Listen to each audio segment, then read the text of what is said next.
lingid sa ating kaalaman ang mga pangyayari bukas, dahil na nabanggit kanina sa panalangin, sa announcements, na may malaking bagay na mangyayari. No? Midterm election, national election, in fact, bukas. Pero siguro maraming magdadala ng mensahe tungkol sa paano magboto, sino dapat iboto. Hindi yan yung pag-aaralan natin ngayong umaga. Pero may kinalaman po dyan, no? I would like to address yung issue na anong dapat attitude ng mga mananampalataya pagkatapos ng election. Kasi mangyayari naman talaga yung bukas, makakaalaman kung sino yung mga mananalo, but regardless, kung ano yung magiging outcome niyan, pabor ba sa opinion natin o hindi, ang guideline na malinaw sa atin, bilang mananampalataya, galing sa salita ng Diyos, kung paano tayo mamuhay in light of these realities na nangyari sa ating bayan ngayon. At nais kong ito ng inyong atensyon dito sa aklat ng 1 Peter chapter 2. Meron tayong 3 verses na pagbubulay-bulay ngayong umaga. Familiar din.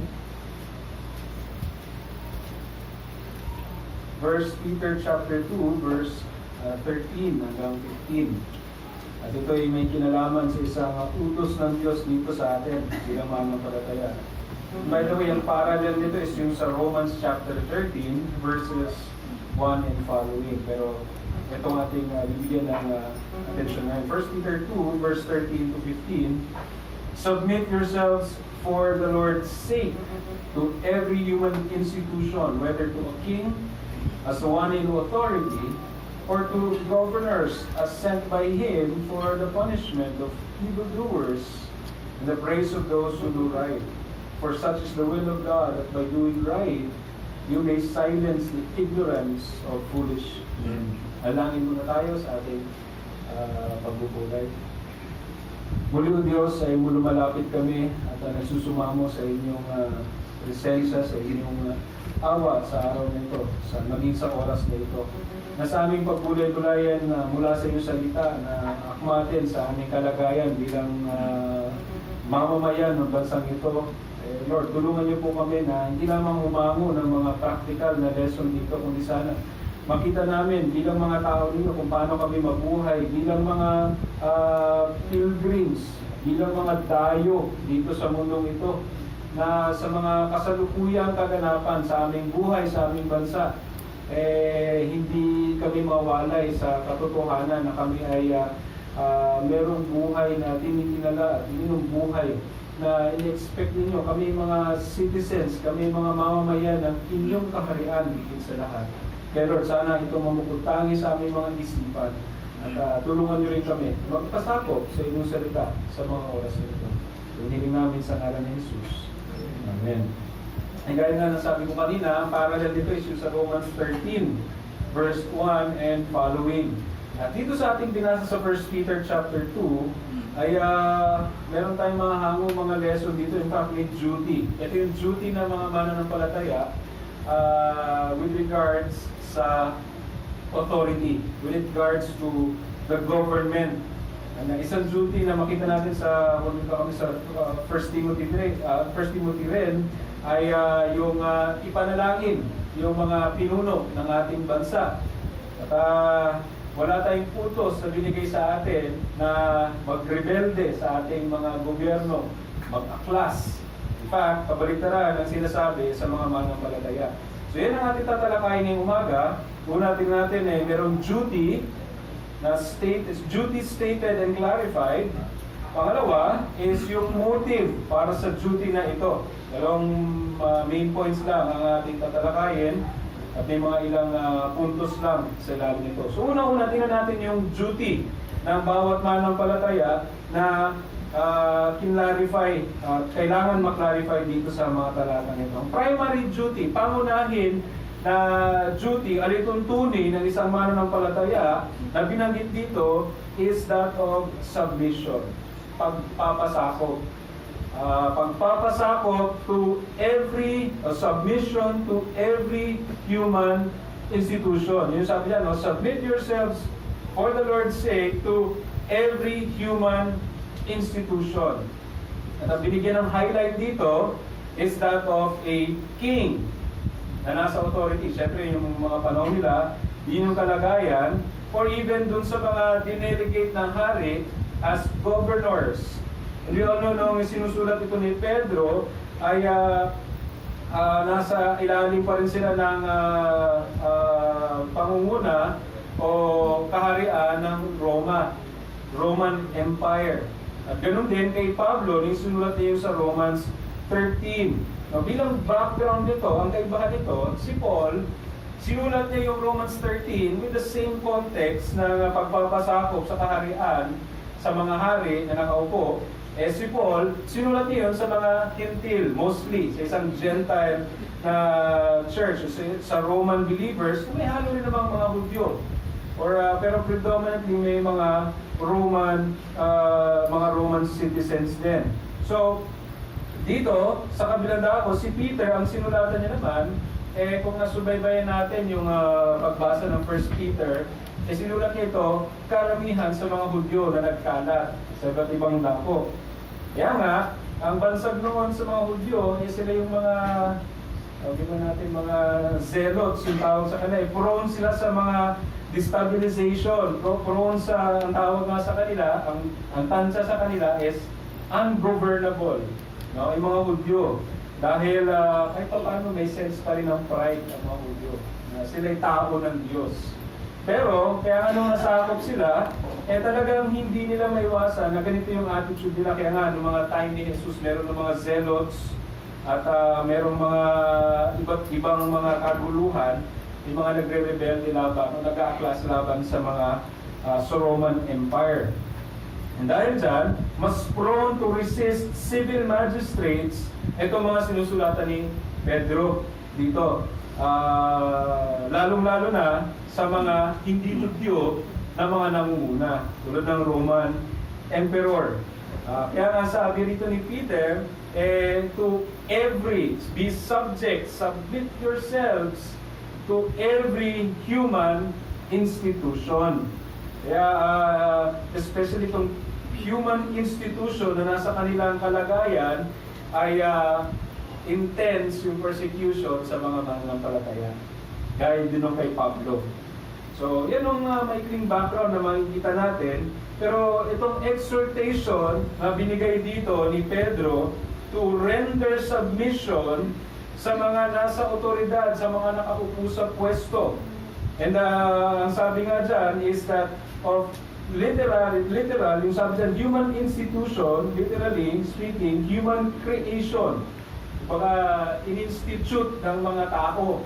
Kumbaga, yung mga tao mismo ang nagluklok sa kanya doon. Roman Emperor, o kung presidente man yan sa lagay natin, o mga senador man yan, basta mga nasa gobyerno, masabi natin, sa isang demokrasya, tulad ito sa ating bansa, sabi natin na yung mga tao yung nagluklok sa kanila sa pamamagitan ng pagboto, majority vote. Yun yung nasa panlabas na sinasabi to every human institution. But, yung primary mandate malinaw dito sa binigay sa atin to every civil government. No? Ang gobyerno na nilagay over humans, over human beings na nasa isang lokalidad, nasa isang society, gaya nitong ating bansa. Pero makita natin, yung primary mandate sa kanila, yung role nila, is makikita natin sa verse 14. Ang sabi dyan, to governors as sent by Him for the punishment of evildoers and the praise of those who do right. Pagkira natin ano bang trabaho ng gobyerno? Anong pinaka-primary mandate ng gobyerno? May maganda sinabi si Calvin, no? Si John Calvin. Ito sabi niya, ang role ng government is to promote the common good of mankind. The common good of mankind to preserve, maintain, and promote human life, making the continuity of life possible. And also, dahil dito, merong necessary itong government nito because of evil as well. Kaya merong institusyon tulad ng gobyerno, hindi lang para i-promote yung buhay, but also to preserve at i-maintain yung buhay ng tao dahil sa presensya ng evil. Dahil sa presensya ng evil sa mundo.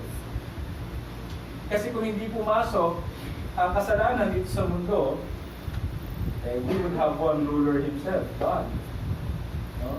And remember, pumasok ang human government nung dumami na yung tao. Particularly after the flood. After the flood na kung saan, merong namumuna sa kanila. At dahil nga doon sa pangunguna ng isang leader, ang nais niya ay maabot ang Diyos. Dahil doon, ipinagsak ng Diyos. At nagkawatak-watak through different languages ng mga tao. So we have different human governments. Nonetheless, sa ating talata rito, makita natin as yung description ni Calvin, basically is to promote and to preserve human life. It is necessary because of evil. Kaya nga, ito yung summary nung nasa text natin, kasama din dun sa Romans. The punishment of evildoers and the praise of those who do right. Very clear, mga kapatid, na yung clear mandate. And it's bottom, kumbaga, ang pinaka-simpleng role ng gobyerno is to govern because the necessity because of evil. Yung presensya ng evil sa mundo, yung presensya ng kasalanan, kaya kailangan merong government, merong nag-go-govern. And kung alam niyo mga pangyayari sa iba't ibang dako ng mundo, may mga bansa na kung saan failure yung government in that sense na wala talagang visible na gobyerno, mayroong pangalan lang siguro, pero ang bansa ay pinangungunahan ng mga warlords. Pananakot ang ginagawa, pagpatay. Hindi naman natin pwedeng sabihin sa gobyerno natin yan ngayon. Marami nagsasabi na ganyan, but then we are still blessed with such government that for function ang gobyerno natin in its state ngayon.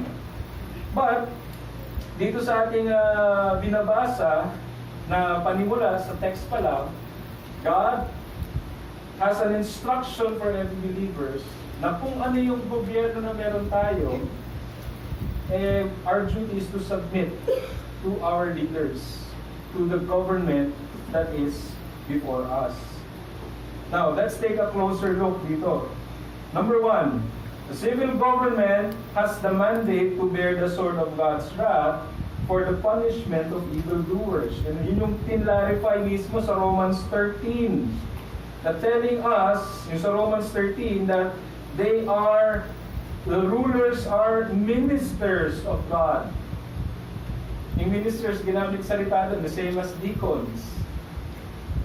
They are ministers of God. They serve God in such sense, bearing the sword of God's wrath to those who practice evil. Justice ng Diyos through the government. It is the God-ordained institution to carry out retribution for evildoers. Hindi lang yan pananakot, yung retribution. Ang pinag-usapan dito actually capital punishment to those who do evil. Hindi lang yan para takutin yung mga kriminal, para hindi na sila gumawa. That's not the sense of capital punishment, of the punishment of evildoers, but it is retribution. You reap what you sow. Kaya nga merong rule sa Old Testament, an eye for an eye. Nang sa ganon, pantay-pantay yung magiging justisya. Kung mata, hindi mata. Hindi pwede sabihin, mata, ang kabayaran, paa. There's retribution going na rapat. You take life, life will be taken. Yun yung rule doon.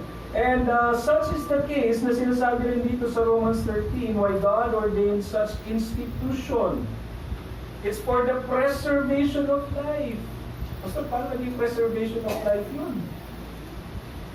Because also included in that is justice. We do not forget yung justice ng Diyos at binigay ng Diyos ito sa kanyang inordain na mga institution. So the government is there, the human institution of government is to punish evildoers. At sa kabilang dako, the government also is there to praise those who are doing right. Pagpuri, pagbigay ng halaga dun sa mga sumusunod, gumagawa ng tama.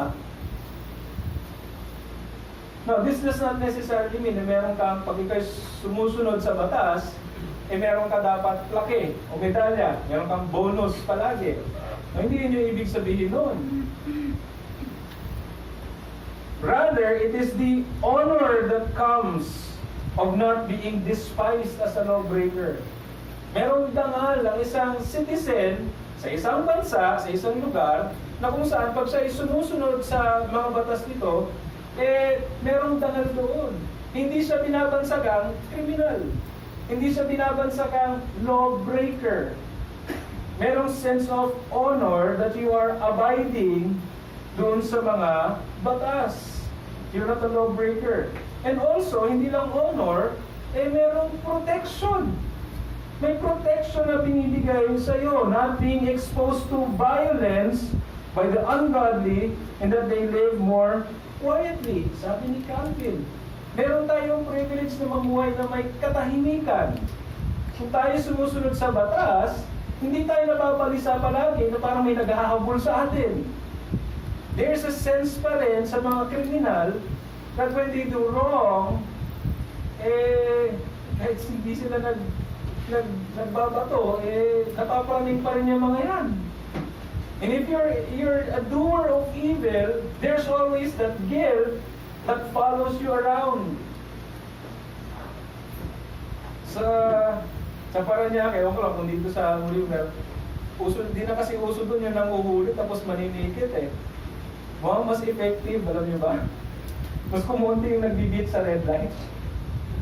Dati, wala eh. Kahit may enforcer dyan, talagang beat na red light, mga jeep. Ngayon, yung jeep mismo sasabi, hindi po pwede. So, wala na yung police dito. Kasi bigla na may dumarating na ticket. Wala na. No contact apprehension. Nakikita na sa mga camera. So, natiteter yung criminality pag hindi pagsunod sa batas. So, there's that sense of guilt. Merong sense na merong nagmamasid. Merong batas na hindi dapat suwayin, hindi dapat sundin.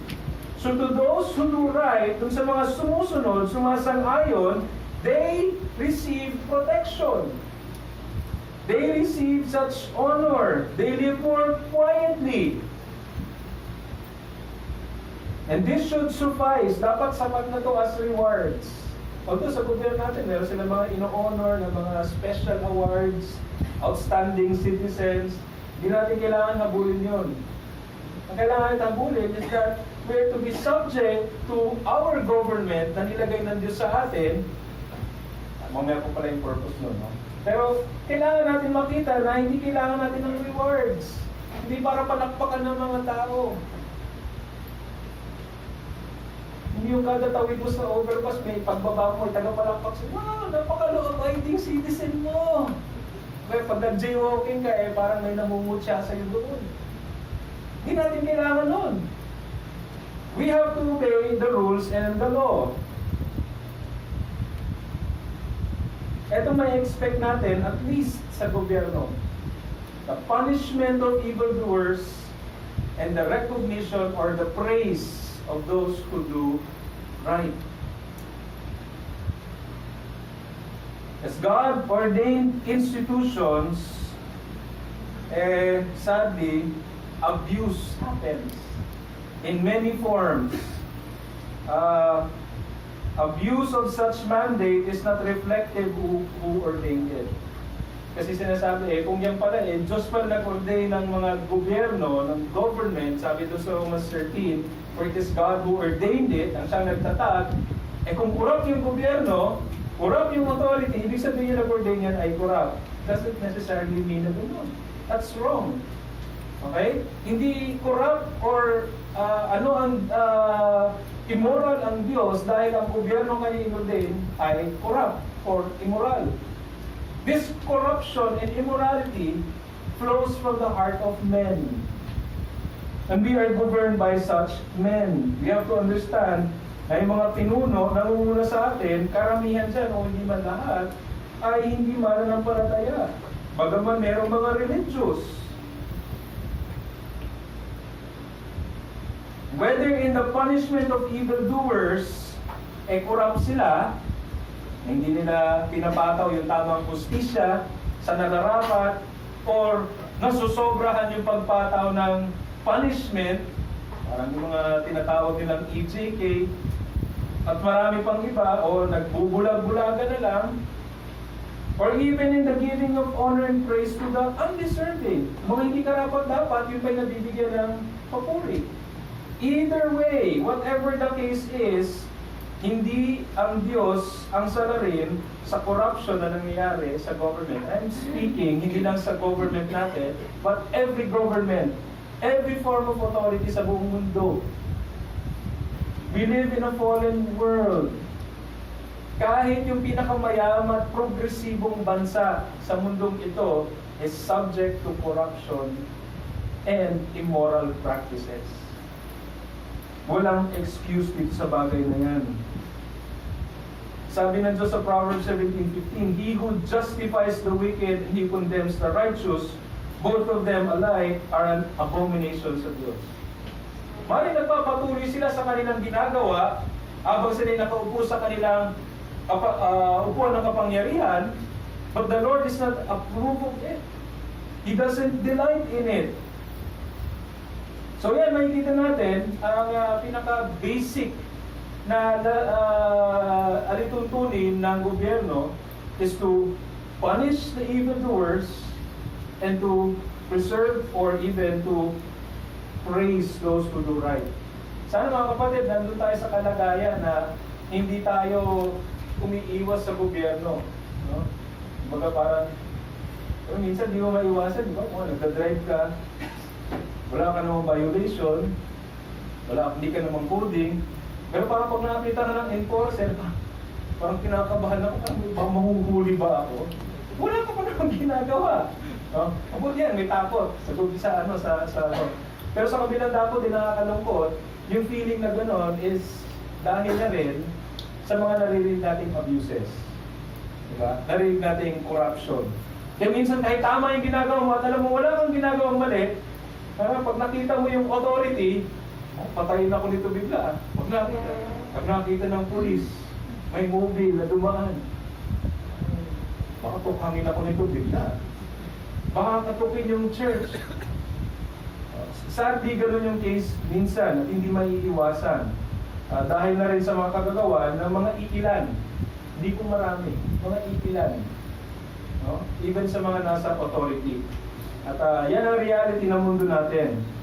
But nonetheless, regardless kung anong klaseng government yung nandiyan dyan, ang command, ang duty ng mananampalataya is to submit.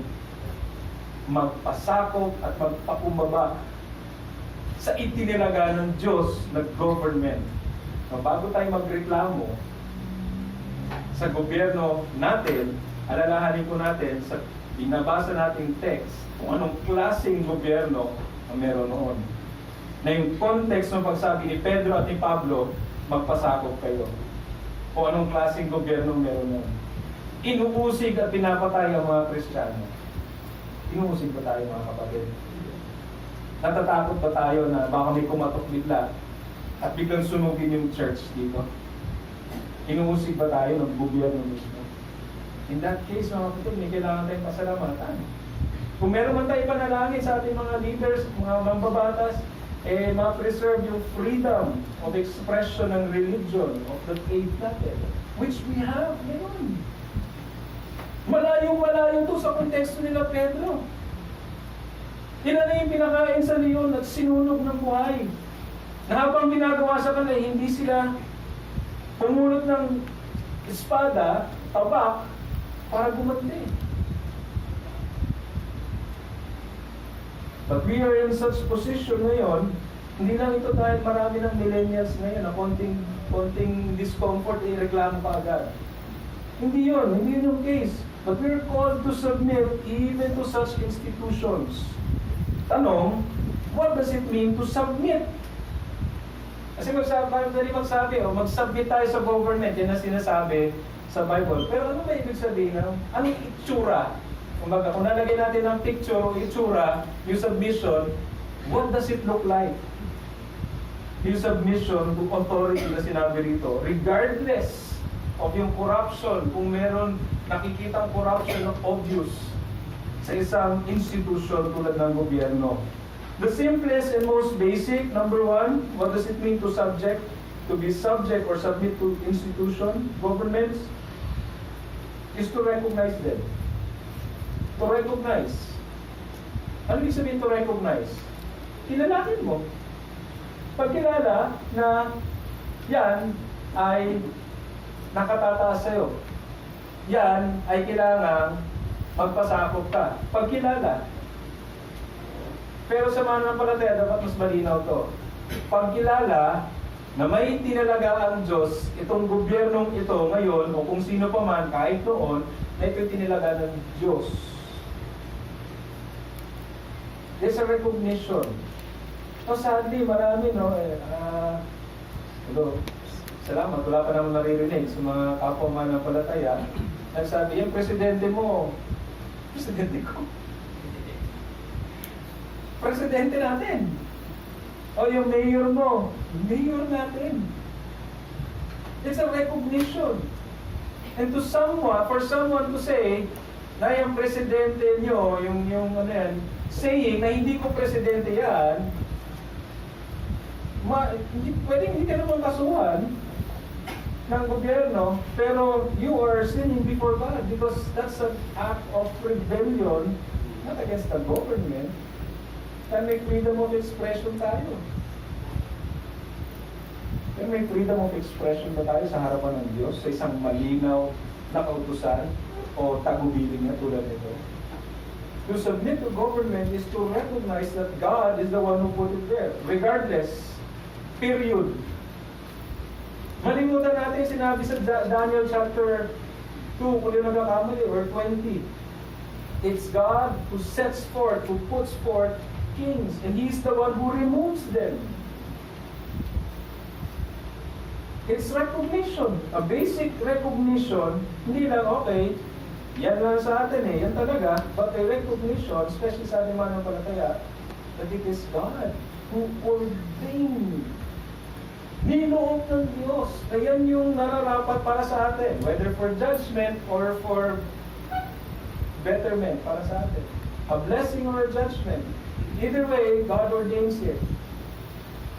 And we are familiar sa Romans 8:28 that God causes all things to work together for our good.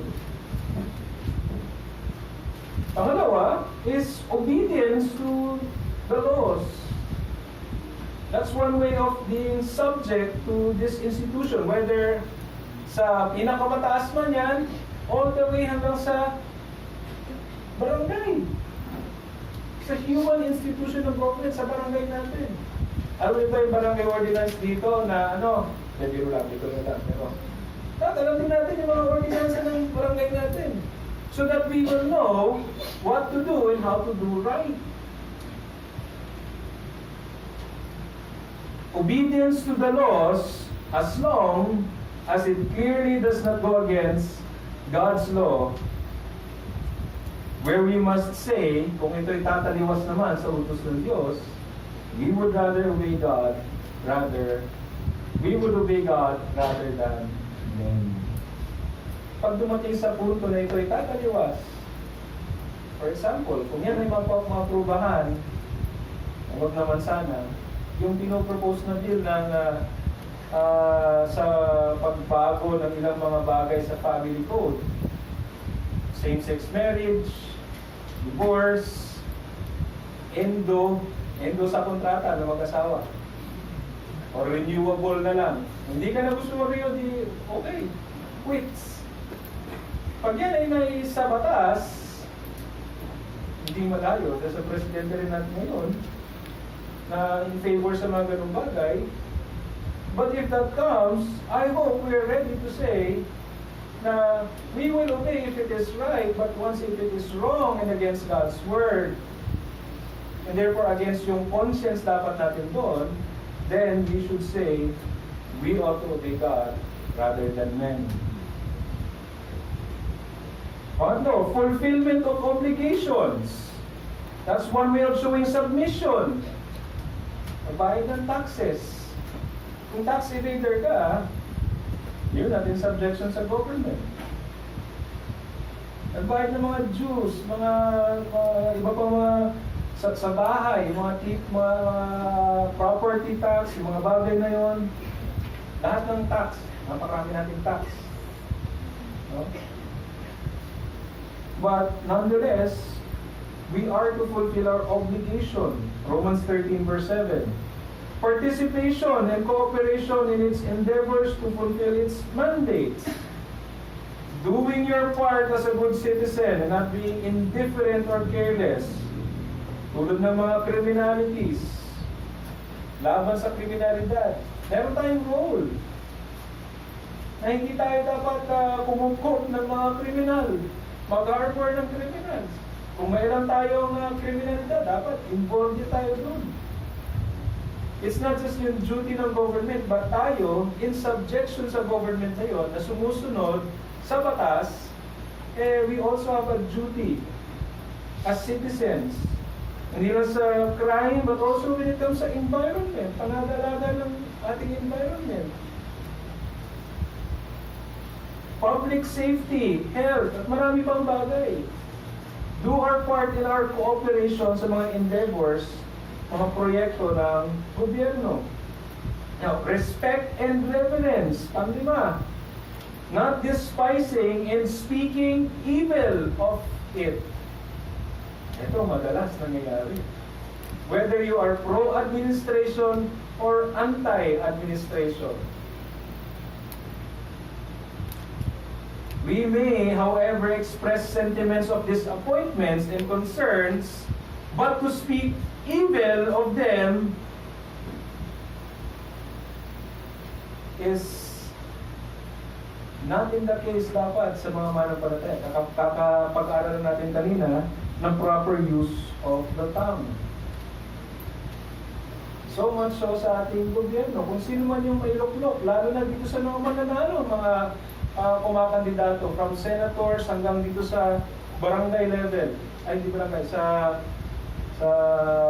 governor or sa mayoral candidates. We are to express submission sa bagay na yan. Kahit na hindi yung manok natin yung nanalo. At kung sa kanilang pamamahala, mayroong mga nakikita tayo, it brings disappointment sa atin and concerns. May avenue para dyan at hindi po Facebook. Siguro kung may Facebook page sila, pwede nyo ilagay doon.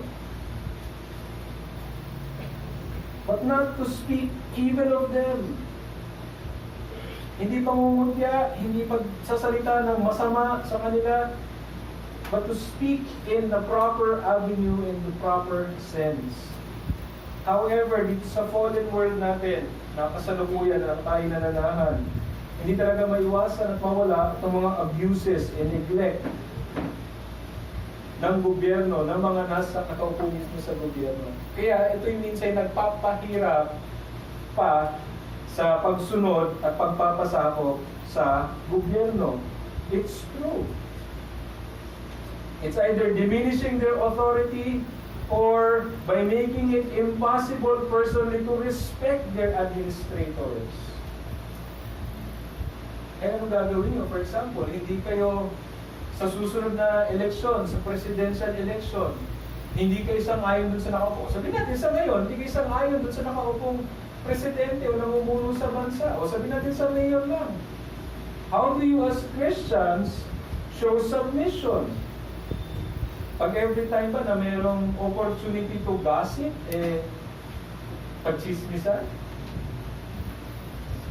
As Christians, ito ba yung laman natin? Ng usapan natin? Sana Sana matapos ng eleksyon na walang mga magkakaibigan man ng palataya, nagkakasiraan, at unfriend na lang. Kung may nakita na ako, sabi gano'n. Unfriend ka na lang, marami na ako in-unfriend, sasabi niya sa Facebook. Dahil sa politika, nakalungkot naman. Magkahati-hati lang tayo dahil sa isang napakaliit, napaka-temporal na bagay na walang kinalaman, walang direct involvement sa salita sa kaharian ng Diyos. Meron konti, magkaisa tayo sa kaharian ng Diyos, hindi sa kaharian ng dito na nasa mundo lamang. Sabi na isang commentator, sabi ni Brown, it is highly desirable that the personal character na nakaupo of the magistrate should give additional luster to his official dignity. Nakakadagdag daw sana yung kanyang karakter sa kanyang pamumuno, sa kanyang dignidad. Yung paano siya namumuhay, paano siya nagsasalita. But again, brethren, let me remind you na even yung politics and human government, it falls under the category of common grace. We should understand total depravity. We should review anong ibig sabihin ng totally depraved. Di masukdulan, pero ang isang tao ay likas na makasalanan at ang epekto ng kasalanan sa kanya ay lubos-lubusan sa lahat ng aspeto ng kanyang pagkatao. And such are the people na nasa gobyerno natin. Karamihan dito, salamat sa Diyos, may mga mananampalataya. Pero karamihan, ito mga nakaluklok sa pwesto. Hindi kilala ang tunay na Diyos. Kaya madali magsabi sa kanila na maging religious, pero walang katotohanan. So therefore, ang ating approach sa gobyerno, whether pro ka or anti, is that we have to understand that these are the concept and the reality of total depravity. These are depraved sinners, and they are just acting in accordance to their nature. Kaya makita mo rin, sa awa ng Diyos, si Pacquiao. On the other hand, a person like Manny Pacquiao who professes faith in Christ and honestly puts many of us to shame sa kanyang paninindigan. You see yung difference. It's as clear as day and night. May kinalaman palagi sa salita ng Diyos o patungkol sa Diyos yung sinasabi niya. May verse. Naglagay ka na isang politiko na o isang government official na walang kilala sa Diyos. Wala ibang sasabihin yun. Kundi patungkol sa sarili. Kaya makikita natin, brethren, when we expect people in the government to behave in such manner, dapat hindi tayo nagugulat. Bakit ganyan?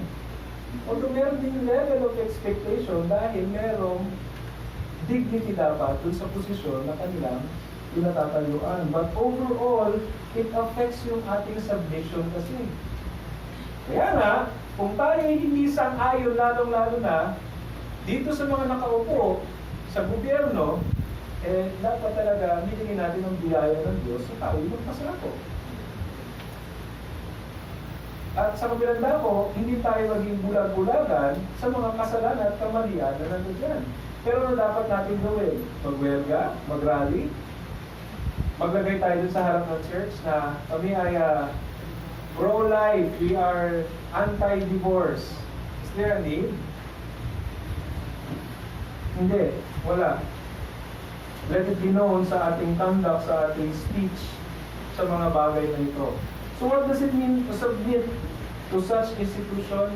Pinaka-basic, to recognize them, to obey the laws, to participate, and to respect and revere them, not to speak evil of them. Sana, malinaw to sa atin. Kahit tayo ay nasa mundong ito itong nakikita natin.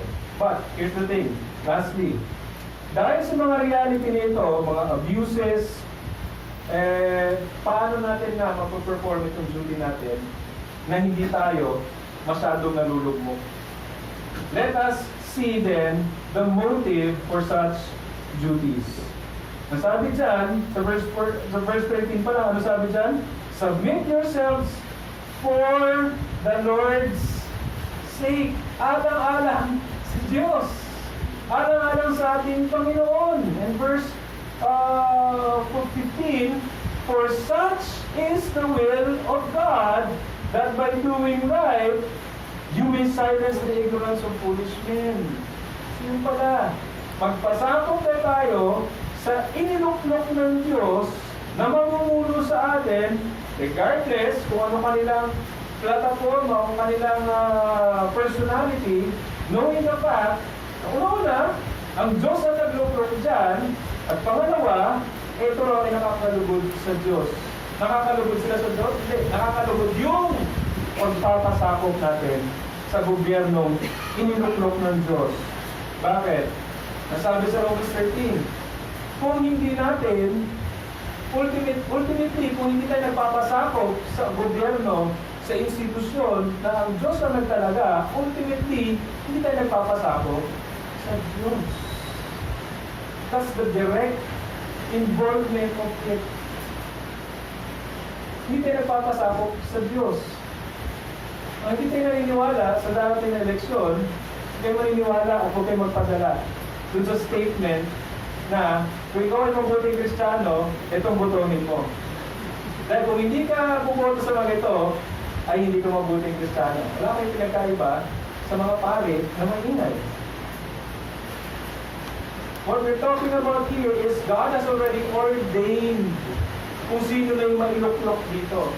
But tomorrow as you go out and vote, you pray.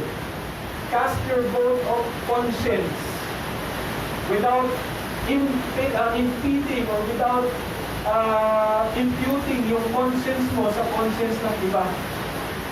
Romans 14:1 tells us to respect each other's opinion, especially mga indifferent matters, the things indifferent. Let us respect each other's opinion. So sabi doon, walang kinalaman sa moralidad. So don't go out kung may mga kalabang kayo sa Facebook, please don't. Don't make it a moral issue. Please lang. Huwag yung gawing moral issue ang pagboto. Because it is not. It's a conscience. You will be answerable to God for it. The motive for such duty is this. The believer's primary motivation to submit to these authorities is for the Lord's sake. This means that we ought to perform such duty with the Lord in mind. Sa pagpapasakop natin, Lord, Ikaw ang naglagay nito. May mga sinasabi siya, hindi ka nais-nais sa inyo. But nonetheless, kayo ang nagluklok sa Kanya. Lord, bigyan niyo siya ng wisdom. Bigyan niyo ng wisdom yung mayors namin, yung mga barangay captain, chairman, and all that. Lord, bigyan niyo ng wisdom yung senador namin na ipapasa na ilang mga batas na ganito. Lord, bigyan niyo ng wisdom yung mga nasa Supreme Court, yung presidente, nasa executive, na mapamahalaan nila ng maayos yung ating bansa. We commit them to you. And for what reason? Sabi dun sa 1 Timothy, makita natin, ang reason is really for the furtherance of the gospel. Hindi lang para okay, komportable yung buhay natin. Hindi. Meron kinalaman sa kaharian ng Diyos para sa malayang pagpapahayag ng Ebanghelyo. So believers are marked with the principle and truth that the chief end of man is to glorify God and enjoy Him forever. This what makes them distinct from unbelievers. Yung pag-obey sa mga duties, sa laws, sa mga batas, ito yung distinct daw sa mga manampalataya mula doon sa mga hindi manampalataya. May pagkilala sa Diyos. It is for the Lord's sake. Yung secondary motivation, sabi dyan, to silence the ignorance of foolish men. Ang maaaring interpretation nito, dalawa, no? Dalawang posible. Baka meron pa iba. Una, noong mga panahon na yun, remember, merong mga tao, sabi ko kanina itong mga Hudyo, baka yung pangungutsa sa kanila, yung mga Diyos, mga rebelde yung mga yan. Yung magpasakop sa gobyerno. Hopefully, isang reason na secondary is so that you will put to silence itong mga taong nangungot siya sa inyo na kayo rebelde, makita nila na sumusunod kayo. Or, another reason, interpretation of this is, baka, itong mga tao mismo, na sabi kasi dyan, ignorance of foolish men.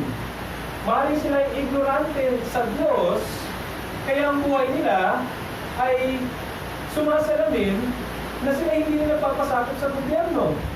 Na kung tayo bilang mananampalataya ay mamuhay, at alam nila tayo mananampalataya at makita nila ang testimony ng pagsunod sa kalooban ng Diyos o sa pagsunod sa mga nanununo sa atin, it would put them to shame, it would cause them to be silent instead. Yung kanilang pamumuhay na talaga ang marka nito ay pagsuway sa kalooban ng Diyos at pagsuway sa gobyerno, in our obedience and submission, makita nila, maganda pala yung ganito.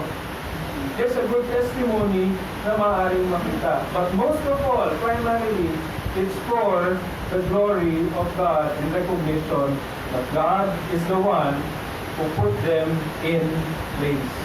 So the believer's act of submission or subjection acts as a muscle, para doon nagiging busal, and shuts up false accusations against them, believers, with regards to civil disobedience.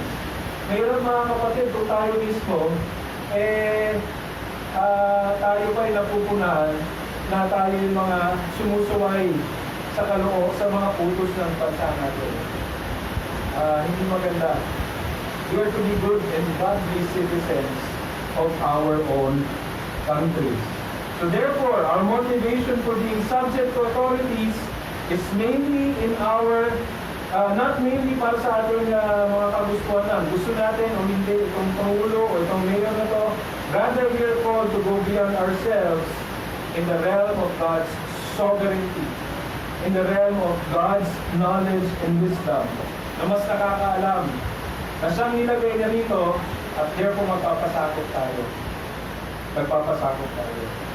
Now, in closing sa ating application, sa mga motivations na ito nakita natin, let us continue to show submission and subjection sa mga authorities na inilagay na ng Diyos at ilalagay na pa. Regardless kung sino ito mga ito. That's our duty. That's our duty. That's our duty as believers, mga kapatid. God has spoken, God has ordained kung sino yung mga namumulo sa atin. At sana, hindi tayo makipagtalo o makipagbangayan pa doon sa mga susunod na araw. No? Let us remain vigilant, but at the same time, let us be faithful in committing these things sa Panginoon. Calvin, sabi niya, were anyone again to object and say that we should not obey princes, mga hari, pervert the holy ordinance of God, and thus become savage wild beasts, while magistrates ought to bear the image of God, my reply is this, that government established by God ought to be so highly valued by us as to honor even tyrants when in power. There is yet another reply, still more evident. Meron pa. There has never ever a tyranny, however cruel and unbridled, walang pagpipigil, in which some portion of equity has not appeared. Meron pa rin mga gandang nangyari kahit sa mga naunang panahon na merong tyrant, merong talagang diktador noon na talagang malubha at malupit. Meron pa rin mga positive na nangyari kaysa sa walang gobyerno. Kahit dahil sa walang gobyerno, anarchy at all. Yung sabi ni Calvin. Now, pangalawa, as difficult as it may seem, let us also continue to show support, reverence, and respect sa ating gobyerno na nandito ngayon, and not resistance to them, committing to God in prayers. And lastly, sana maging examples tayo ng obedience, subjection sa authorities. Pero sa ating mga kaibigan nandito na wala pa kay Jesus, you may be a very good and obedient citizen dito sa lupa, sa mga pinuno natin. Talagang all out, suporta ka, sunod sa batas. Pero kahit ganun pa man, kung ikaw ay mananatiling wala kay Kristo Jesus, you remain in rebellion against God. Ikaw ay wala pa rin kaugnayan sa Diyos at ikaw ay rebelde. At yung pukot at galit ng Diyos sa kasalanan na nasa iyo ay nananatili sa iyo. The only way na maging maayos ang iyong kalagayan sa Diyos na ito ay hindi dahil para ikampanya mo lang siya, kundi pagkatiwalaan mo ang kanyang anak na si Kristo Jesus para ikaw ay mapatawad sa iyong kasalanan at ikaw ay maging matuwid sa harapan niya. At dahil dito, ikaw ay magkakaroon ng bagong puso. Puso na ngayon na hindi lamang marunong magpasakop sa gobyerno rito, kundi higit sa lahat, magpasakop sa Kanya. Ibigin siya at sundin yung kanyang kalooban. Kasi sa huling araw, mga kaibigan, hindi magmamatter din naman sa harapan ng Diyos kung ikaw ay number 1 outstanding citizen kung ikaw ay wala kay Jesus. Ang importante, higit sa lahat, pinaka-importante, kumbaga, ikaw ay na kay Kristo Jesus at wala ang pulot ng Diyos. Sana, etong hari na to, dito ka unang-unang magpasakop, higit sa lahat, kay Kristo Jesus. Manalangin tayo. Panginoon, salamat po sa biyaya ninyo, sa kaligtasan na inyong pinagkaloob sa amin. Pero Lord, sa kalagitnaan nito, habang nanatili kami sa buhay namin dito sa mundo, maraming kahirapan, maraming kabigatan, kasama rito ang pagpapasakop sa gobyerno. Na lalo-lalo na kung ang nakikita namin sa gobyerno namin ay maraming kamalian. Lord, tulungan niyo kami alalahanin na kayo ang siya nagtalaga nito, hindi kami. Bagaman kami instrumento, pero kayo pa rin ang tunay na nagtatakda na Lord. Lord, bigyan niyo kami comfort na kung ano man ang mangyari sa mga araw na ito, kayo ang siyang nagluluklok sa mga tao nito. Tulungan niyo kami na magkaroon ng tamang attitude sa mga bagay na ito. At higit sa lahat, sa aming kapwa mananampalataya at kapwa-tao, maging maayos yung aming pakikitungo na hindi maging balasubas ang aming pananalita. Kundi sana ito yung gaya na rin namin kanina, it's with grace, seasoned with salt. Tulungan niya rin, O Diyos, ang aming mga kaibigan, mga kabataan, bisita na wala pa sa inyo. Unang-unang hanapin, O Diyos. Unang-unang i-priority ay hindi yung pagiging masunurin lamang sa mga kautusan dito. Bagaman yun ay importante. Pero sana ay sundin ang inyong utos at sundin ang inyong mga alituntunin. Higit sa lahat, O Lord, bago mangyari ito, kailangan magpasakop sila sa inyo. Kay Kristo Jesus na siya ang Panginoon at tagapagligtas. Nawa, O Diyos, mangyari dito sa kanila. Sa ngalan ni Kristo Jesus. Amen.